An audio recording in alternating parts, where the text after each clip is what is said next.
그래도 제가 노무사님과는 인사 타이밍이 잘 맞아요. 아, 그래요? 네. 끼란 변리사님이랑은 진짜 안 맞아요. 아, 두 분. 반갑습니다. 주평호 회계사입니다. 안녕하세요, 박예동. 오늘 다룰 주제는 뭔가요? 예, 오늘 다룰 주제는 주휴수당입니다. 주휴수당. 한 주 일하면 하루 쉬나요? 아, 예, 하루. 죄송합니다. 주휴수당 제가 네. 잘 몰라서. 아, 예, 주휴수당이라고 하는 거는. 예. 네. 근데 다른 분들은 주휴수당이라고 하면 저 차 안 타는데요? 하시는 분들이 있어요. 그거보다는 낫네. 그래도 주휴수당.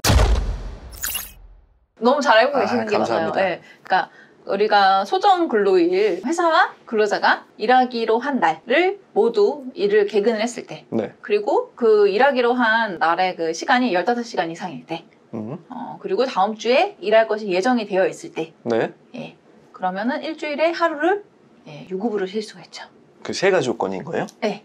다시 한번 얘기해 주시겠어요? 예, 다시 정리하면 일주일에 15시간 이상 일을 해야 15시간. 되고, 네. 두 번째 소정 근로일, 그러니까 회사와 내가 일하기로 한 그 근로일에 개근을 해야 네. 되고, 네. 근데 여기서 개근은 개근의 기준. 한 달 단위, 뭐 일주일 단위, 뭐 1년 단위, 사실 뭐 주 단위고요. 아. 개근이라고 하는 것은 우리 네. 학교 다닐 때 개근과는 다릅니다. 아. 조퇴, 지각, 외출 다 괜찮아요. 네. 사업장에 들어와서 얼굴 찍으면 됩니다. 아, 그래요? 중간에 조퇴를 하거나 병가를 내거나 네. 이런 것들은 상관없다. 네. 주휴수당을 계산함에 있어서. 네네네. 그냥 그만큼의 시간이 빠지는 거지 주휴수당을 받는 조건에는 다 포함이 된다라고 보시면 되고, 마지막 조건? 네, 마지막 조건이 다음 주에도 일할 예정이 되어 있어야 한다. 아. 였어요. 예. 그래서 꼭 다음 주, 그래서 우리가 만약에 아르바이트를 한다라고 했었을 때 네. 마지막 주는 주휴수당이 없는 거예요. 그러네요. 네. 관둘 거니까. 잘리는 거, 잘리는 그렇죠. 관두는 다음 주에도 뭐. 없었는데 이게 고용노동부에서 8월 4일 날 행정해석을 변경을 했습니다. 2021년 8월 4일 날. 네, 그렇죠, 그렇죠. 행정 해석 단계 이게 디테일의 차이인 거네요. 네, 그렇죠. 법에는 어떻게 되어 있어요? 법에는 그냥- 사실 시행령에 네. 주 1일에 그 주휴수당을 줘야 된다. 그렇게만 라고 되어 있고, 그 다음에 선언돼 있고. 조건이 1주 소정근로를 개근한 자 이렇게 이렇게 되어 있거든요. 네. 그리고 마지막 세 번째 조건은 네. 나와 있지가 않아요. 그냥 그래요? 판례상 뭐 이렇게 되어 있던 거라서 하는 말이 행정해석상으로는 다음 주에도 일할 조건 굳이 있을 필요가 없다. 라고 해서 그 조건이 빠진 거죠. 그래서 다시 변경된 조건을 말하면 네. 일주일에 15시간 이상 일을 하고, 두 번째 소정근로일을 개근을 하면 주휴수당을 받을 수 있다. 라고 이제 바뀌었습니다. 다음 주에 퇴사가 예정돼 있음에도 불구하고 네. 이번 주에 일주일 동안 얼굴을 비치고 15시간 이상 일했으면 네. 주휴수당을 받는데 그게 얼마예요? 그거는 대충 월요일부터 금요일까지 일을 네. 하는 사람이다 라고 네. 봤을 때는 그냥 하루치 임금 하루치 임금. 일하라고 보시면 되는데, 네. 이게 언제 퇴사를 하냐에 따라서 약간 다른 게 있어요. 그렇죠. 왜냐하면 우리가 대부분 퇴사를 한다 라고 이야기를 하면은 너 언제 퇴직일이야? 라고 하면 나 9월 30일 퇴직이야 이렇게 얘기를 하죠. 네. 그런데 4대 보험을 들었다라고 했었을 때 마지막 근무일이 9월 30일인 거고, 네. 실질적인 퇴직일은 10월 1일이에요. 그 다음 날이에요. 왜요? 법상으로 그렇게 되어 있어요. 그래요? 네, 여러분들 네이버나 이런 데 가셔가지고 퇴직금 계산을 한다라고 했었을 때요, 마지막 근무일을 쓸 때 뭐라고 나와 있는지 한번 검색을 해보세요. 뭐라고 나와 있냐면 마지막 근로한 다음 날 이래라고 아마 써져 있을 거예요. 그래서 실질적으로 법에서 말하는 퇴직일이라고 하는 것은 마지막 근무일 다음 날. 다음 날이 만약에 주말이다. 네. 그러면 네. 월요일 퇴사인 거예요? 토요일 퇴사인 거예요? 거기에서 이제 약간 갈리는 거죠. 주휴수당이 언제 이렇게 받을 수 있느냐라고 보면 만약에 날카롭지 않았어요 방금? 완전 날카로웠어. 우리 짜지도 않았는데. 그래서 이 정도입니다. 변리사님이라면 그렇게 못하셨을 텐데. 어림없죠. 그래서 이게 월요일부터 해서 금요일까지 마지막 근무를 했다 그러면 언제가 퇴사일이 되는 거죠? 토요일이겠죠. 네. 네, 그때는 주휴수당 발생하지 않습니다.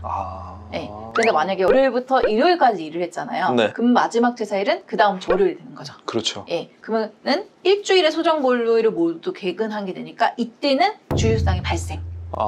일주일이라는 게 주말 포함인 거예요? 예, 그러니까 언제부터 언제까지라고 하는 것은 기상하는 건 다 다르지만 기본적으로 주 7일을 이야기를 합니다. 그렇죠. 네. 그렇기 때문에 원래 기본적으로 월요일부터 월요일까지 일을 했다. 네. 그럼 8일을 일을 한 거잖아요. 그렇죠. 그 주에는 당연히 주휴수당이 발생을 하는데, 행정해석이 변경되기 전에 월요일부터 일요일, 네. 그러니까 일요일이 마지막 근로일이에요. 네. 그 다음 날 일을 안 하잖아요. 그렇죠. 그럼 그때는 원래 주휴수당이 없었는데, 이번에 그렇죠. 행정기탁이 변경이 되면서 네. 네, 일요일이 마지막 근로일이다라고 네. 이야기를 하면 네. 네, 주휴수당이 발생한다.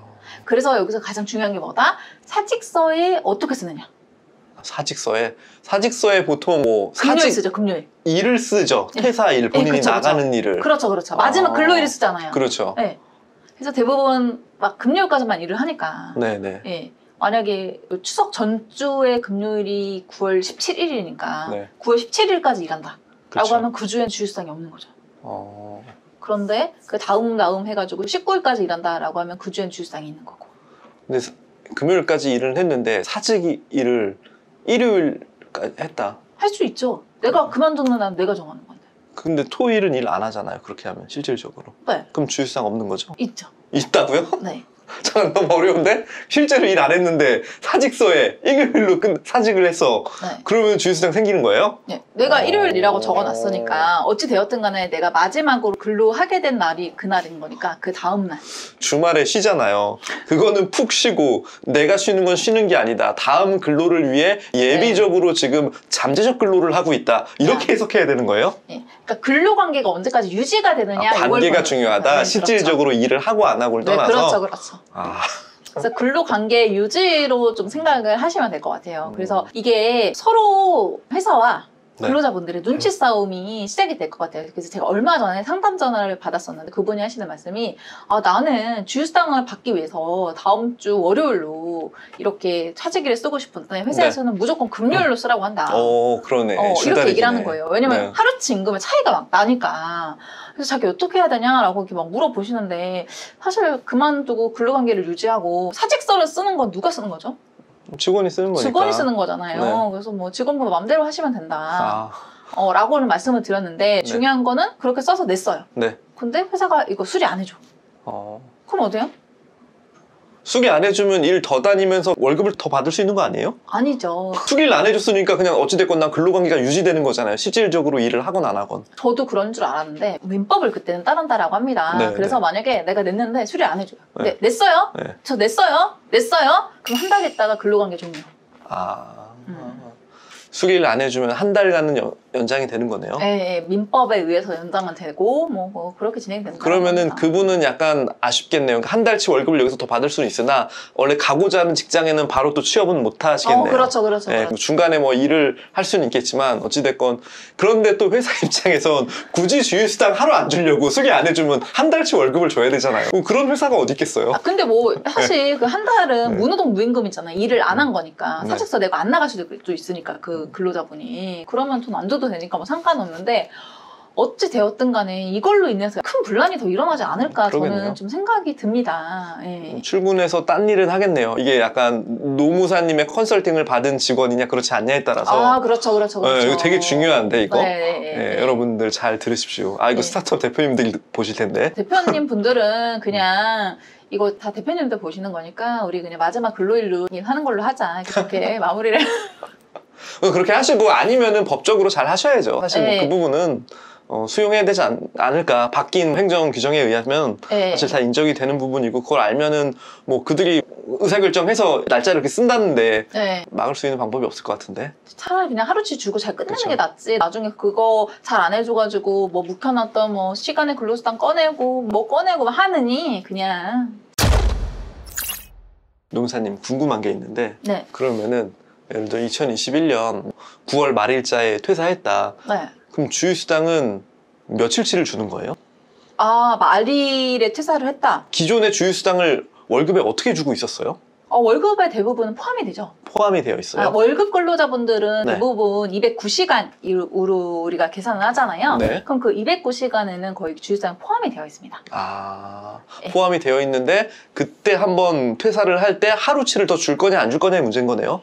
대부분 지금 나오는 거는 월급 근로자들보다는 시급, 주급. 시급, 주급으로 일하시는 분들? 일하시는 분들한테 더 많이 해당이 된다라고 보시면 됩니다. 아니면은 뭐 그런 경우 있어요. 항상 월급으로 주다가 네. 퇴사할 때만 주급이나 시급으로 계산하는 회사들도 있거든요. 왜요? 그게 근로계약서엔 그렇게 안 써 있을 것 같은데? 취업부칙이라던가 근로계약서에 특약으로 그렇게 써놓은 회사들도 있어요. 회사마다 사실 임금이나 이런 것들을 계산하는 건 다 다르기 때문에 왜냐면 월급으로 계산이 되어 있어도 기본적으로 내 시급이 얼마인지는 계산이 될 수가 있잖아요. 그러니까 그만두는 그 달에는 시급으로 계산한다라고 하면 또 이게 큰 문제가 될 수도 있는 거죠. 그럼 정리하면 뭐 일반적으로 스타트업들이 이렇게 막 인사 노무 팀이 없잖아요. 네. 그러면은 표준 계약서로 이제 작성을 할 테고 거기에는 보통 이제 209시간 다 기록이 되어 있으니까 네. 월급을 줄 때에 주휴수당이 다 포함되어 있는 급여 지급이 일어나다가 네. 마지막에 퇴사를 할 때 마지막에 그 일주일을 만근을 했냐 안 했냐 서식서 일자에 따라 하루 정도의 주휴수당이 더 발생할 수 있고 안 할 수도 있다. 예, 그렇죠. 근데 대개는 월급 같은 경우는 그냥 일할 계산해서 주니까 그렇죠. 크게 뭐 문제가 되지는 않습니다. 그냥 다만 저는 스타트업 같은 경우에서 월급 근로자분들보다는 단타로 일이 많을 때 알바분들 쓰시는 경우가 되게 많거든요. 그럼 그때 이런 문제가 생기는 경우가 되게 많아요. 그러니까 주휴수당을 줘야 되는 주는 아는데 네. 이렇게 마지막 주 아니면은 중간에 월요일에 와가지고 그 다음 주 수요일에 끝났네. 이렇게 되는 경우에 주휴수당을 줘야 되냐 말아야 되냐 이런 것들로 좀 고민을 하시는 분들이 많아서 어찌되었든 변경된 행정해석에 대해서 대표님들은 좀 알고 계셔야 되기 때문에 소개를 해드렸습니다. 노무사님과 함께 이 채널을 열심히 구독해서 들으시면 노동 분야의 박사가 될 것 같습니다. 입에 침 안 바르셨는데?